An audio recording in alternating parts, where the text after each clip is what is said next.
와, 레인보우 로보틱스 오르네. 이러면 괜찮아요. 그럼 로봇주 순환매가 돌 수가 있거든요. 지금 두산 로보틱스가 오히려 꺾인 게 낫다. LS 네트워크스, LS 전선 아시아도 꺾였고, 오히려 LS 네트워크스가 좀 더 갔네요. 아까 순환매로. 유진 로봇도 6%대. 그러니까 오히려 이런 게 좋은 거예요. 두산 로보틱스가 꺾이니까. 유진 로봇도 진짜 못 갔었는데, 근데 제가 어제 말씀드린 것처럼 차트가 다 좋은 게 급등을 하고 조정받고 횡보하고 있잖아요. 그래서 항상 말씀드리는 게 상승, 조정, 횡보, 다시 상승이잖아요. 이럴 때가 매수하기도 좋고, 그러면서도 지지가 안 깨지고 있는 상황이니까. 보여드렸던 차트 다 좋았었어요. 레인보우 로보틱스도 지금 횡보 중이었는데 오늘 급등 나왔고, T 로보틱스도 마찬가지고, 로보티즈도 횡보 중에 오늘 4%대니까. 오히려 지금 상황 로보티즈도 나쁘지 않아요. 이제 오늘에서 넘어가면은 이제 로봇 부품주까지 오늘 순환매가 같이 돌죠. 지금 아지넥스텍 4%대. 지금까지는 두산 로보틱스나 에코머티 같은 신규 상장주들이 비정상적으로 수급을 가져갔던 거니까 걔네가 이제 흐름이 꺾였잖아요. 오늘 신규 상장주들이 꺾이니까 지금 오히려 못 올랐던 애들이 터지면서 올라옵니다.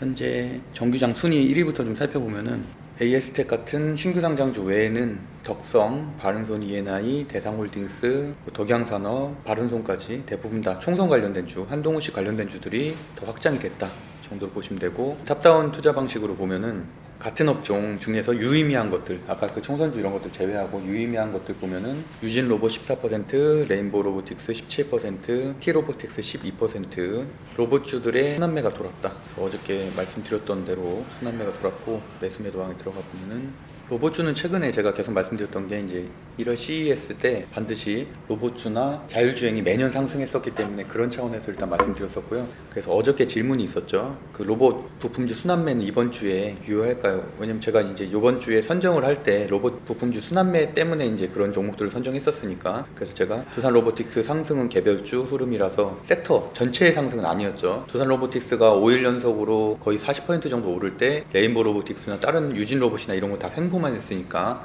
섹터 상승으로 보기는 어렵지만 자율주행 관련된 주인 칩셋미디어가 30-40% 상승을 할 때 결국엔 텔레칩스와 가온칩스도 초반에는 정체 중이다가 급등을 했었던 그런 순환매 흐름 때문에 똑같이 레인보우 로보틱스나 유진 로봇도 상승 순환매 돌 때 이제 부품주도 같이 급등할 것이다. 이제 SPG나 이런 아지넥스텍 제가 얘기했었죠. 이 차트가 다 괜찮다. 레인보우 로보틱스 다 횡보, 그리고 이격도 충분히 낮아진 상태고 이런 형태가 되게 좋거든요. 세모 형태로 이렇게 좁아지는 형태. 그만큼 급등을 했었다가 이격이 원래 여기서 굉장히 벌어졌었잖아요. 급등을 했었기 때문에. 근데 그런 것들 점차 줄여주는 형태. 이런 형태가 굉장히 좋다라고. 이격이 이렇게 여기 간격이 굉장히 벌어졌죠. 급등이 나왔었기 때문에. 근데 이런 것들이 이격이 줄어든다. 이동평균선의 이격이 줄어드는 형태. 다 똑같죠, 형태가. 이격이 굉장히 벌어졌다가 점점점 줄어들고서 한번 슈팅이 나오는 형태. 그래서 로봇주들이 좋게 봤는데 어떻게 오늘 딱 맞게도 급등이 나왔었습니다. 거의 10거래를 연속으로 상승을 했고요. 그래서 한 40% 정도 상승을 하는 동안 레인보우 로보틱스는 계속 횡보하다가 드디어 오늘 급등 17%, 오히려 얘는 횡보도 못하고 하락을 하다가 오늘 급등. 유진 로봇도 저희 이제 매매방에 갖고 있는 분들 되게 많았는데 계속 횡보하다가 오늘 14% 급등. 당연히 그렇게 돌았기 때문에 나머지 부품주들까지도 같이 한번 돌았다.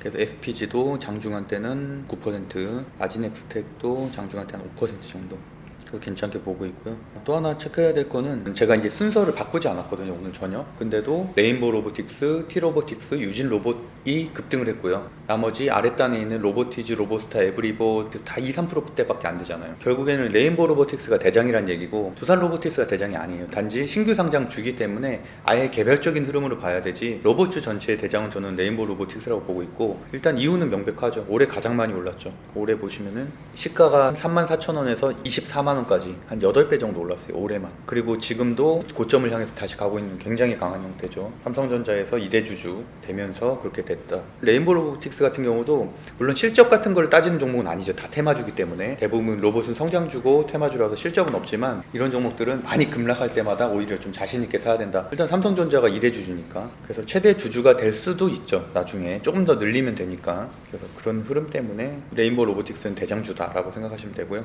그다음에 유진 로봇 정도까지는 보시면 될 것 같아요. 유진 로봇 같은 경우도 그 당시에 이제 삼성전자의 로봇 사업 확장 이런 것들 때문에 굉장히 급등했었던 흐름이었기 때문에 그래도 어쨌든 둘 중에 하나만 선택하면 무조건 레인보우 로보틱스. 뭐 로봇 부품주 중에서는 많은데 SBB 테크나 SPG 그리고 최근에 아지넥스텍 같은 경우는 최근에 상한가가 나왔기 때문에 제가 선정을 했고 또 삼성전자 재료가 나와서 선정을 했던 거고 로봇 감속기 쪽에서는 SBB 테크나 SPG가 굉장히 급등을 많이 하는 종목이었거든요. 올해 많이 올랐죠. SPG 같은 경우도. 어쨌든 로봇이 성장 사업이다 보니까 그런 흐름으로 보면 되고 제가 아까 그래서 설명드렸었던 칩셋 미디어 사례랑 똑같죠. 칩셋 미디어도 5일 연속으로 급등 한 40% 급등했고 그러니까 모회사인 텔레칩스도 횡보하다가 이틀 연속으로 급등 오늘까지도 급등을 했었고 같은 섹터에 있는 가온칩스도 초반에는 좀 횡보하다가 이제 4일 연속으로 그래도 한 30% 정도 오르는 좋은 흐름을 보이고 있다. 그래서 제가 칩셋 미디어, 텔레칩스, 가온칩스 이렇게 칩자 들어가는 것들 따로 얘기를 했었잖아요. 그리고 이게 바로 말 그대로 순환매죠. 순환매. 종가는 저는 이제 텔레칩스를 선정을 했고